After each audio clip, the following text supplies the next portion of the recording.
Sí, sí. Bueno, jo explicaré un moment concret de felicitat. És, bueno, arran de la malaltia, vale? Jo no, o sigui, pel problema físic jo no puc córrer. I lo meu era córrer, vale? Abans era, bueno, era deportista i tal.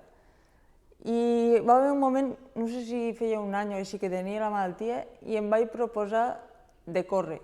De dir, ostres, no puc, però ho vull aconseguir.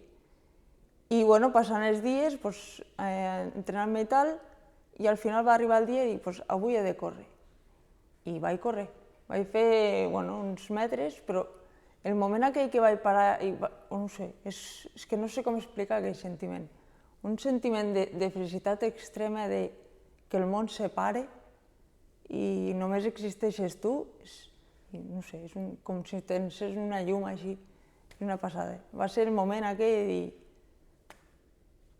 puc posar-me el que vulgui.